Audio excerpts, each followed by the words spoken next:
Broadcasting live on YouTube, Facebook, and X. Here's your host, Andrew Romanella. Okay? Like, just get the hell out of here. Nobody cares what you think if you're not a Mets fan.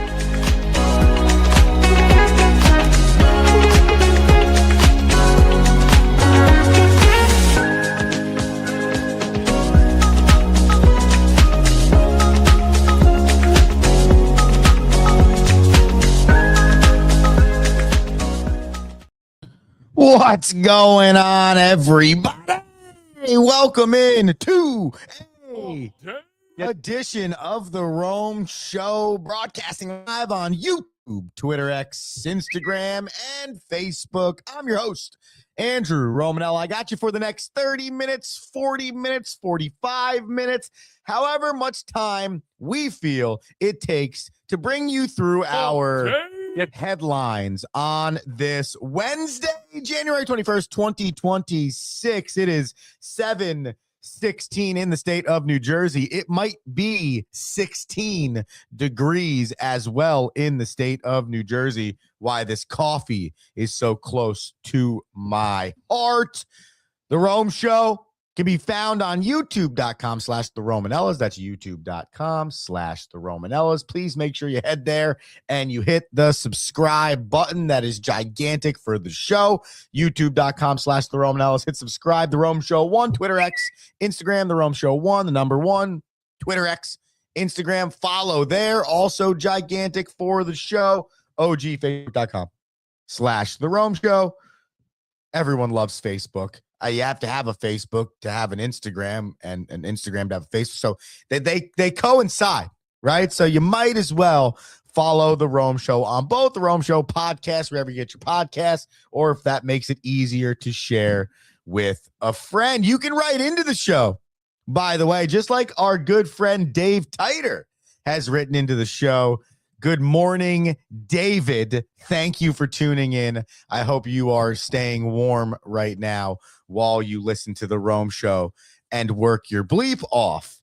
David commented on the Instagram. That's an option.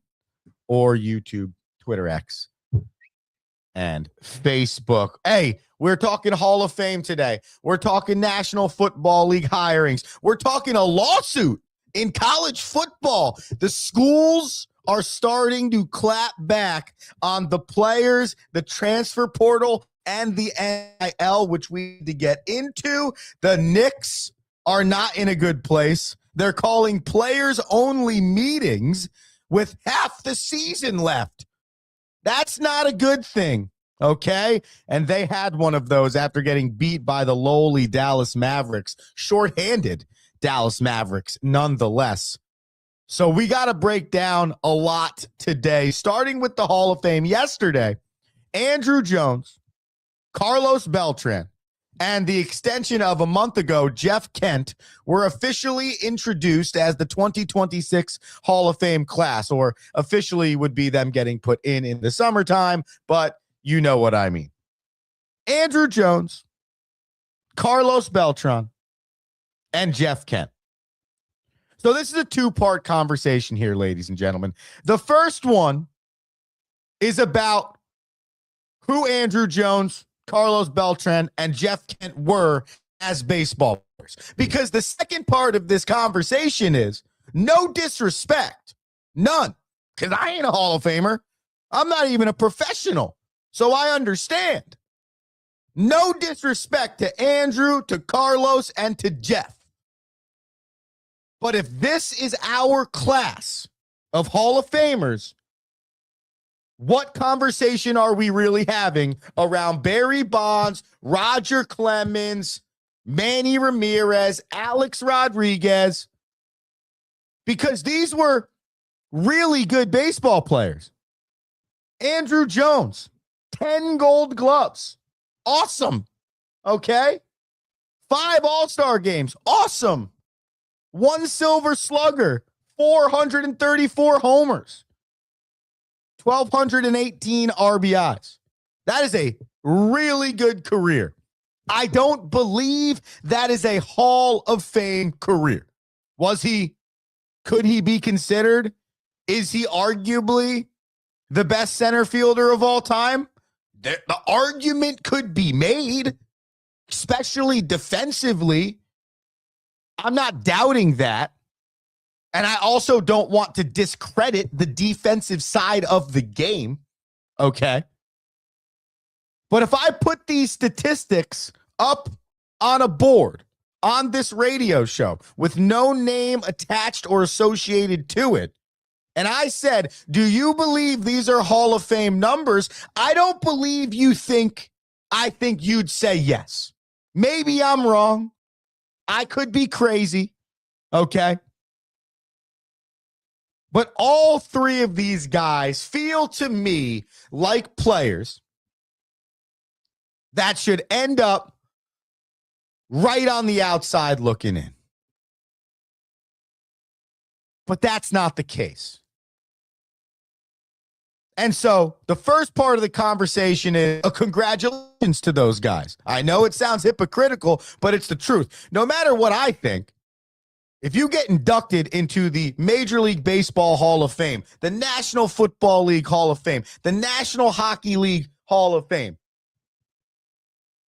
the National Basketball Association Hall of Fame, if you get inducted into one of those Hall of Fames, it does not matter what Andrew Romanella from the Rome Show has to say. That doesn't matter at all. You're a Hall of Famer, okay? And there is a litany of players across all the major sports that we could go to and say, is that guy really a Hall of Famer? So the congratulations is true. The deservingness, having a good enough career that you have to be considered is sweet. That's cool enough.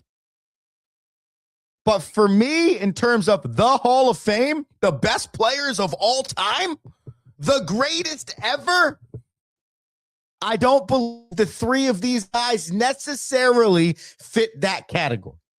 But the problem is we have this era of baseball with PEDs and steroids where people believe that none of those guys ever deserve to be in the Hall.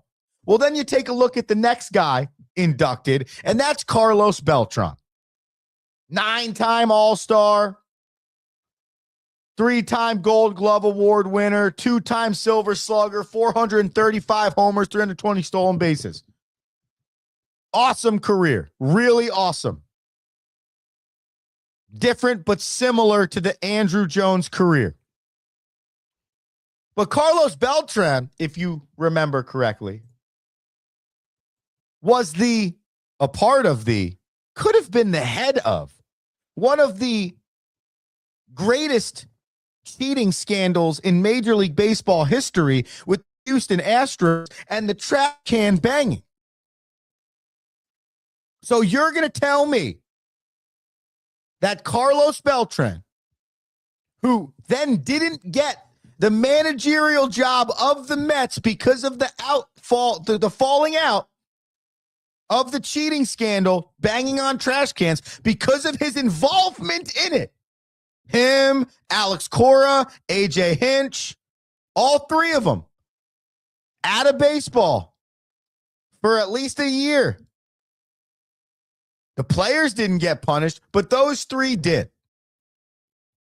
Now, 8 years later, as a player, we're going to induct him into the Hall of Fame. How is that okay?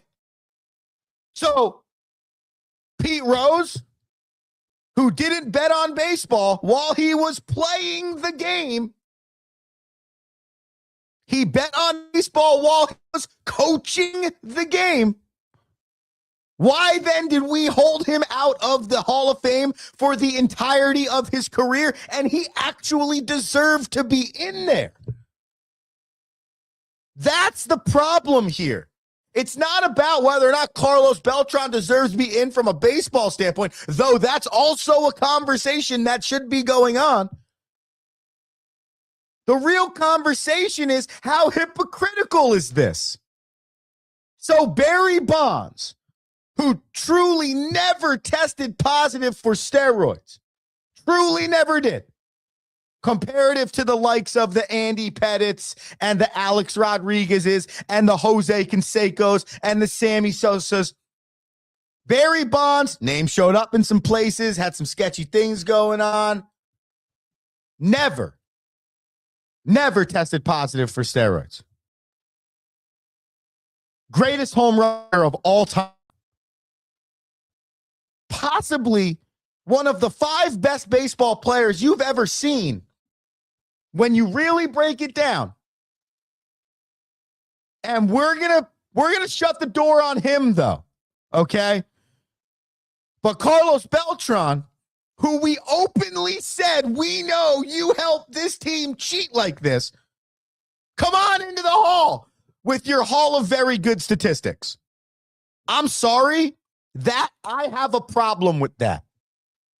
If you're a habitual listener of the Rome Show podcast, wherever you get your podcast, I have ripped the baseball writers for a really long time because I think that is asinine that the writers, dudes that have never played the game, that are not professional baseball players, that have not coached the game, that have not been in the front office for a professional baseball organization, at least a majority of them, why are they gatekeepers of arguably the most important accolade you could ever get in your professional career?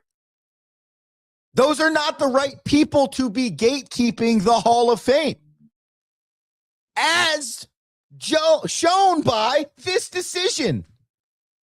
That you cannot put a guy in the Hall of Fame that has a cheating scandal attached to his name if you're not going to then open the door to every single other person that has that exact same thing. Then A-Rod should be in. And at least he had the decency to, at some point in time, start to repent for what he did. And he blows Carlos Beltran out of the water in terms of what his baseball statistics are. Why are we not putting Manny Ramirez in then? What?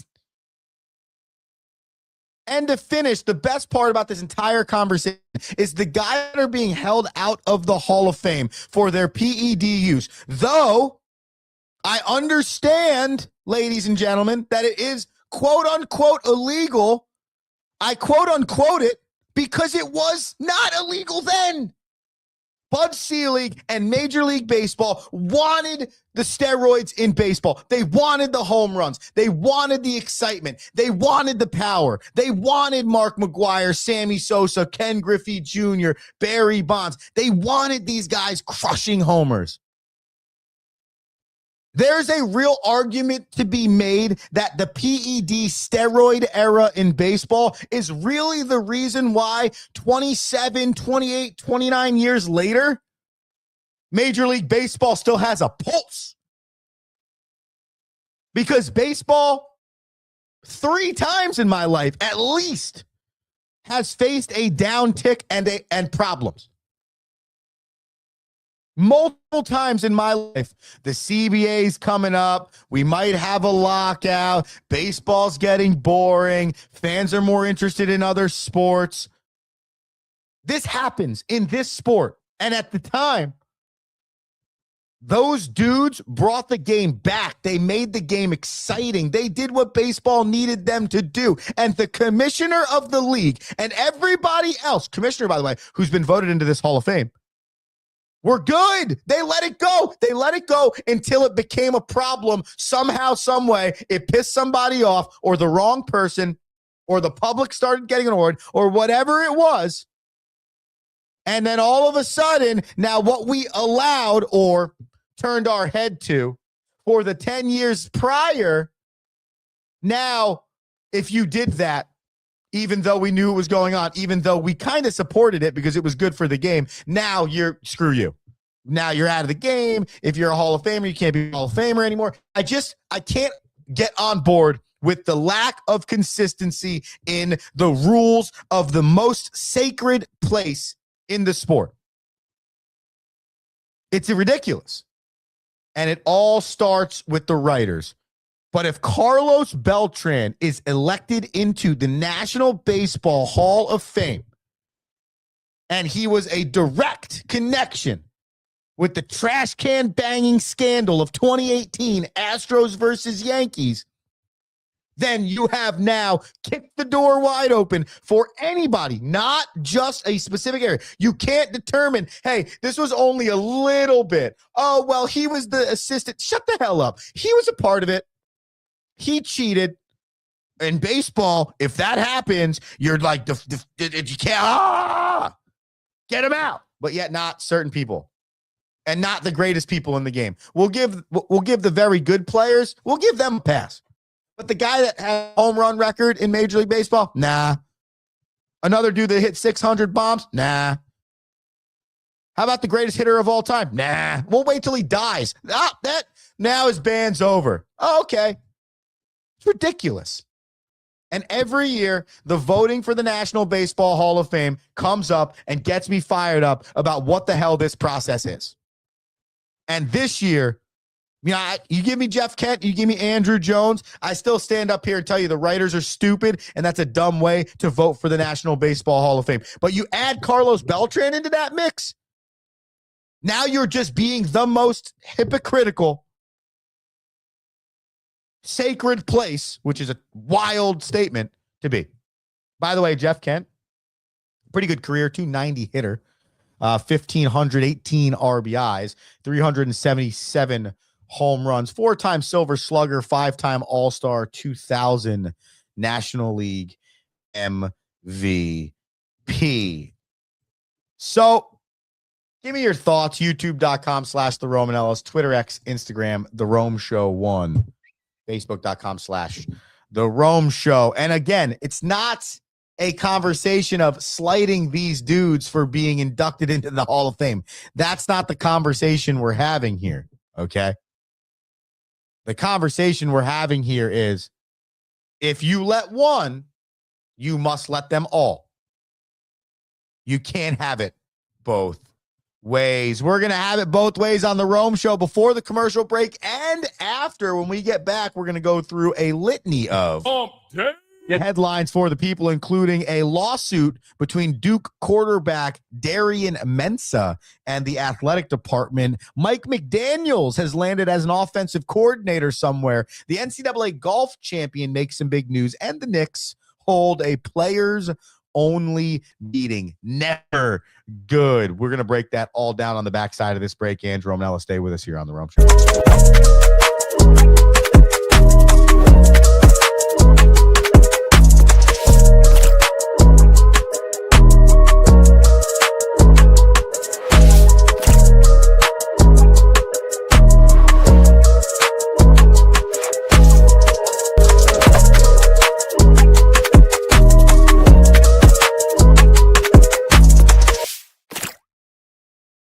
What is one thing every great leader has in common? They challenge their people to not stop at the first right answer.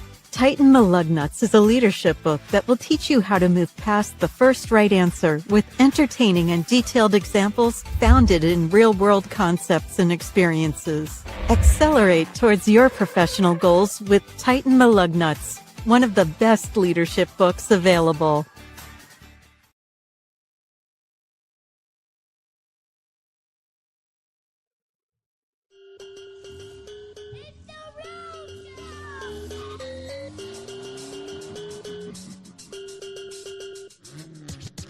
What's up? Welcome back to the Rome Show here on January 21st, 2026, 7:33, state of New Jersey.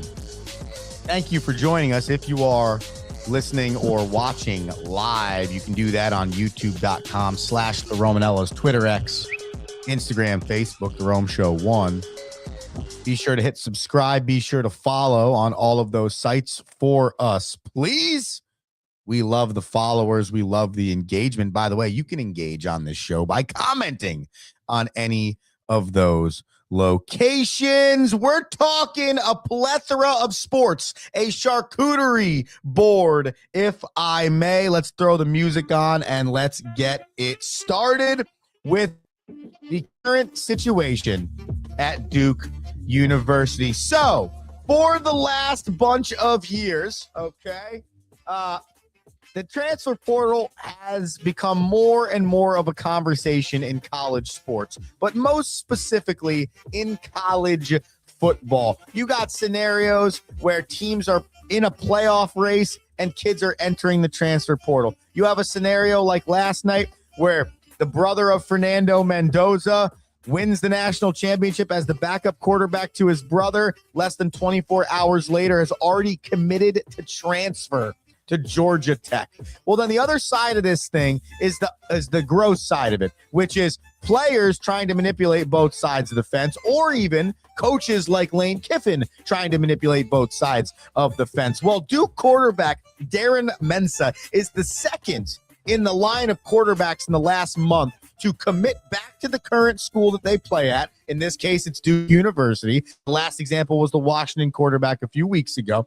He commits to Duke University on December 19th, saying, I'm going to stay at Duke, which he led to a 9-5 record last year and an ACC championship title, okay, and not enter the NFL draft. Well, then, a month later, on January 16th, he informs Duke that he intends to enter the transfer portal. The only problem there is he signed a deal worth up to $4 million in NIL money, name, image, and likeness, that runs through 12/31/2026. So he's got nearly 350 days left on that contract. And there is a clause inside that contract. That's why it's probably pretty important, people, to make sure you read the literature before you sign your signature, that states Duke has the opportunity for arbitration if there was a want to break this NIL. I believe actually both sides have the chance for arbitration. Let's say Coach Manny Diaz came in and said, hey, man, I'm good on you. Well, I believe Mensah's camp could then take Duke to arbitration. Nonetheless, Duke is now suing Darren Mensah for the chance to go to arbitration to discuss the terms of his contract to either allow or not allow him into the transfer portal. This is now merely a byproduct of the system that has been created. And this is something that's going to have to be addressed. Second player this offseason that has had this scenario happen. I'm happy that the schools are starting to stand up to this, because what some of these players are trying to do is take advantage of the system. And though I don't fully disagree with that, because the NCAA is corrupt, you cannot have your cake and eat it too, as my ancestors told me. So you can't sign with Duke and then go shop yourself around to the rest of the ACC, Big 10, Big 12,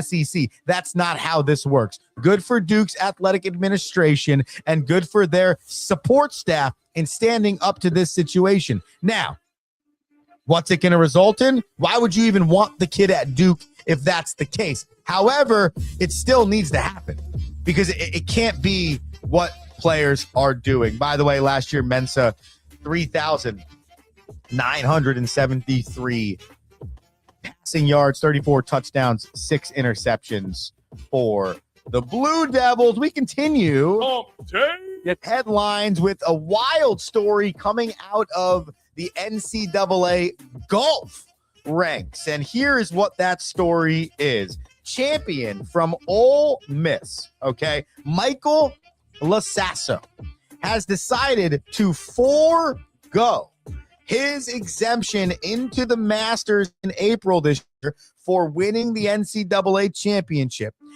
and forego his senior season at Ole Miss so that he can sign with Phil Mickelson and the High Flyers Golf Club in Live Golf. The greatest tournament, arguably in sports, but definitely in golf. Like, there's no other tournament that any person that likes golf, if you said, can you play in one tournament ever in your career, in your lifetime, what tournament would it be? I got to imagine the vast majority of people are saying the Masters at Augusta.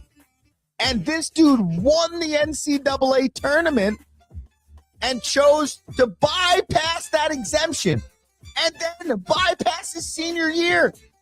to go get paid by Liv. This reminds me of, I think it was Doug Flutie and the Donald Trump-led USFL in 1983. It might not have been Doug Flutie. Please write in and correct me if I'm wrong. But it was like a major thing. It was like, wait, the number, maybe it was a Walter Payton. It was a running back, maybe Herschel Walker. It was somebody. Somebody went to the USFL. Okay. And it was like, wait, what? And then obviously then ends up going to the NFL and then being a Hall of Famer because that league disbands. That's what this feels like to me.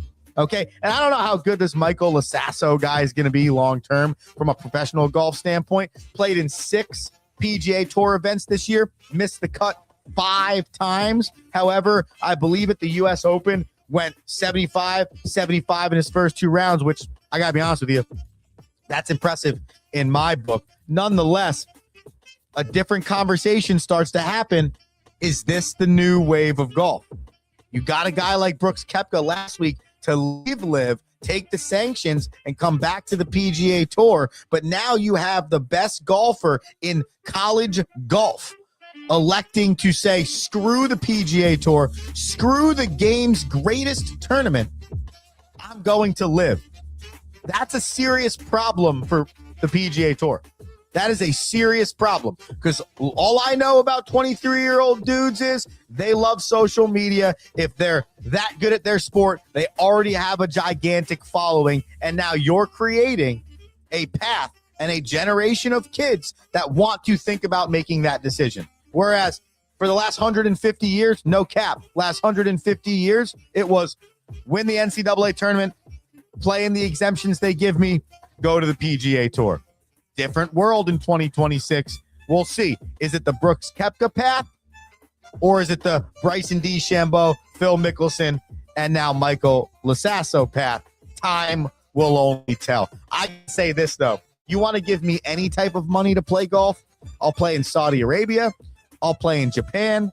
I'll play in Wyoming. I'll play in Florida. I'll play in the snow outside of New Jersey. Just give me a call. TheRomeShow1@gmail.com. You can email me too. I'll take my contract in multiple forms. Mike McDaniel is taking a contract with the Los Angeles Chargers, and he is now going from being the head ball coach, okay, of the Miami Dolphins since 2022 to the offensive coordinator of the Los Angeles Chargers. Mike McDaniel, maybe not the greatest head coach, okay, but is clearly a really good offensive mind. In 2023, he helped produce Tua Tagovailoa's best and probably only great season of his career. Tua over 4,000 yards that season throwing the football, over 25 touchdown passes, and was a 2023 Pro Bowler. You might never see that again at a Tua Tagovailoa. That just shows you the offensive prowess of Mike McDaniel. Now you have an organization that has a head coach for the last 2 years in Jim Harbaugh that has really brought them back to feeling like they can be a consistent playoff team. Not contender. No chance. Justin Herbert, 0-3 in his playoff career since being the Chargers quarterback. Feels eerily like Phillip Rivers. However, you get the running, defensive-minded Jim Harbaugh as the head coach, and you get the run and gun, throw the football everywhere, go wild offensive Mike McDaniels to maybe unlock a Justin Herbert. If Mike McDaniels can find a way to unlock Tua Tagovailoa, I have a lot of faith he can unlock Justin Herbert. A lot of excitement coming out of Los Angeles, even though it was a disappointing end to the season with a 16-3 playoff loss and slaughtering of Justin Herbert behind what was not an offensive line. We continue here on The Rome Show. Remember, you got comments, you got thoughts, youtube.com/The Romanellas, Twitter X, Instagram, The Rome Show, or on Facebook.com/The Rome Show. Get headline from Jalen Brunson because the New York Knicks have lost 9 of their last 11. They're playing really bad basketball. We mentioned this yesterday on the show. And so after their loss against the Dallas Mavericks, which clips surfaced during the game in team huddles of Jalen Brunson trying to will his team, trying to get them to play better basketball, trying to get them to be locked in, wasn't happening for Jalen Brunson. Well, he calls a players-only meeting after the game. That only means one thing. Break case in case of fire. That's it. Break the case if it's an emergency. That's what's happening in New York. There's no book on a successful season, okay? And correct me if I'm wrong. Like I said, just told you how you could write in. There's no book on a successful season that has players-only meetings after losing 80% of your games in the last month. You don't look at the start of the season and go, hey, you know what's going to happen here? Halfway through the year, we're going to collapse. We'll have a good players-only meeting. It'll be all good, and then we'll go on and we'll win the championship. No, it's the exact opposite. If you're getting to the point of players-only meetings, it doesn't mean that you have to jump out of the airplane yet, okay? But your parachute should be on, and you might want to be prepared for one of two. We're either going to make it or we're not. That's it.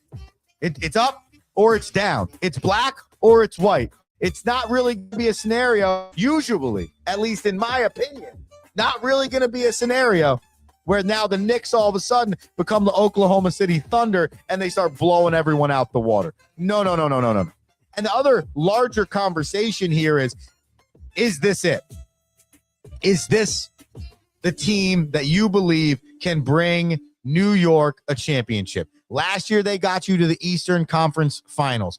This year, it looks like Cat, though this is sound messed up, but it ain't, is more interested in his off-the-field stuff, the getting engaged and maybe not being as locked in from a basketball standpoint, and cares a little bit too much about not the right things. And you have Josh Hart's and Bridges and Brunson, who are the exact opposite. That is an oil and water scenario, and that could be a problem. And I could be wrong. Listen, I'm on the outside looking at it. I'm watching games. I'll listen to Carmelo Anthony and other basketball heads break this thing down. Okay, Bill Simmons, Jalen Rose. I'm just listening to guys talk. Dan Patrick, okay? And it seems to me like the name that keeps coming up is Karl Anthony Towns. And my eyes seem to show me that what looks super inconsistent is Karl Anthony Towns. And my eyes also tell me for the last decade, Karl Anthony Towns has been one of the quote unquote best players in the NBA. But what has Karl Anthony Towns teams won? Sometimes, Ja Morant, there are just players like that, where there's something off with that guy that doesn't allow the team to be the best version of themselves, and then therefore they can't reach their true potential. We'll see what happens with the Knicks. Finally, your last hump day headline comes out of Golden State. Jimmy Butler tore his ACL, and he will be out for the remainder of the season for the Golden State Warriors. That is super disturbing because at 36 years old, Jimmy Butler was having a really good season for the Warriors, averaging 21.3 points per game on 53% shooting. On top of that, the Warriors were really just starting to play good basketball. They are 12 and 4 in their last 16. They've moved themselves to 25 and 20 on the year and now sit in 8th place spot in the West. But that's not that far off because you're only 3 games back of the 4th spot, and you're only 4.5 games back, 5 games essentially, of the 2 spot. That's how tight the Western Conference is. But that 12 and 4 over the last 16 and Jimmy Butler's 21.3 and really good complementary basketball to Steph Curry has been a reason why Golden State started to find their way in this 40-50% of the season. That's going to be a tough hit for a team that kind of feels like their dynasty's a little bit on the downtick, yet continues to hang around and be relevant. And that move last year to trade for Jimmy Butler instantaneously paid off, then didn't necessarily feel like it paid off late. And now this year, in a slow matriculation is starting to feel like it has paid off. But Jimmy Butler tears his ACL. Now the greater conversation becomes, what is the rest of Jimmy Butler's career? Is this it? Is this Jimmy Butler now deciding, hey, you know what? After this, I don't know. It's tough. Basketball's already really bad on your knees, on your shins, calves, ankles, feet, right? The hardwood, not great for the lower half. So at 36, to sustain a torn ACL when this is not his first knee injury of his career, it begs the question, what does the rest of Jimmy Butler's career look like? Or could this be potentially the end for Jimmy Butler, who has been controversial, yes, in some lights of his career, but entertaining nonetheless when on the basketball floor. Thank you for tuning into the Rome Show here on a Friday. God, that's a lie. On a Wednesday. You got to see where my head's at right now. No, Andrew. Still 3 more days of work. It's not Friday yet. Okay, take your time. All right. Hope everybody enjoyed the show. Have an electric Wednesday. We'll be back tomorrow morning around 7:05, 7:10. You know the drill. Just subscribe to youtube.com/The Romanellas, or make sure you're following The Rome Show 1 on Twitter, X, and Instagram. I'm Andrew Romanella. I'll see you tomorrow. Peace. Thank you for listening.